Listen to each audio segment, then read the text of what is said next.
You use the That's all brain. I did. Yeah, that's all I did. And I'm given the opportunity to go up. I do understand as much as we follow KPI and all that. Like, for example, in this COVID situation, there are a lot of women who has been working. They stop working because they have to manage the children and all that. So let's say, yeah. So if there's a two-income household when COVID happens, or when somebody have to take an additional responsibility. Let's say the children, especially now, they can't.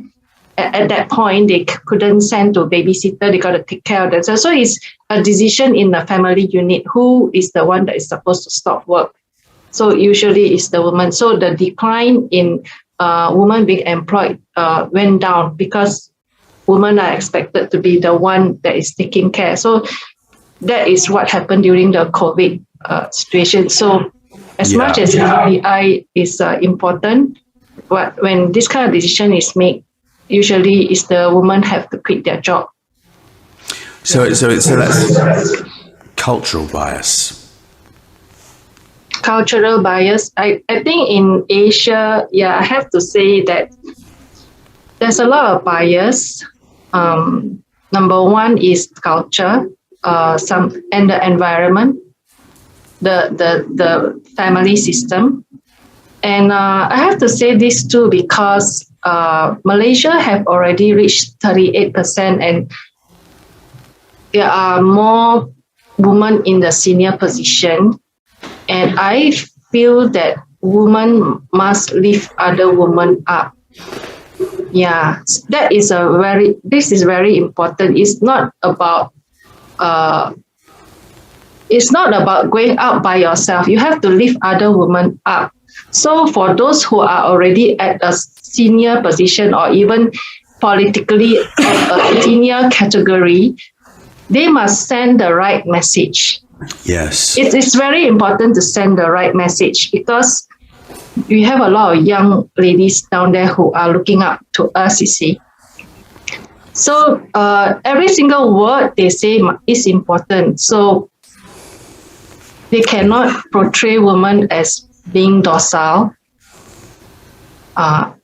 until, some Malaysian politicians make international news for the things that they say, which I felt that that is the reason why I felt we have a lot more to learn and to grow a lot more. Yeah, this is not it. So what? Feedback. Oops. That's really strange. I could hear myself speaking just then. So, where does it start and where does it end? It's international. It's been International Women's Day, and and these are the things that are popping up. In fact, nearly every single person has said we've got a long way to go, and you just hit the nail right on the head. We need to lift. Women need to lift other women up, but really, we also need to lift each other up, don't we, across the board? Yes. But that's not necessarily happening at home. So where do you think the apart from the education, where is it? Where else is it? How have things changed in the last 10 years, for example? Have you seen any change? Do you think there's a better way to do it? I think there is change. I would say is in pockets. Like I am lucky to be in an organization that supports women, so I can excel. That's this pocket that I'm in that allows me to excel. I'm sure there are other pockets who are not as lucky as me. So I think maybe the objective is to get it across the board. Yeah, for those who are not open to women leading, then maybe slowly they start to open up. So it has to be across the board. If you want to say at my generation, we can just keep on leading. My hope is for those who, like my daughter's generation and the future generations, that those are the generation that can make a bigger change. Yeah. So yeah, for our level, I would say we lead. That's all we can do at the moment. And I hope that those in the senior positions, especially in terms of politics and all that, they can be aware of their efforts to actually empower women. Yeah.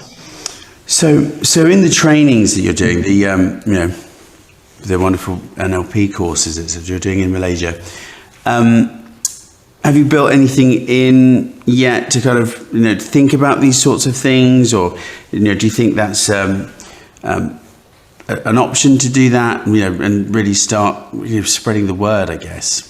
Yeah, I think my niche, I would say, from the experience that I have, is to coach women entrepreneurs.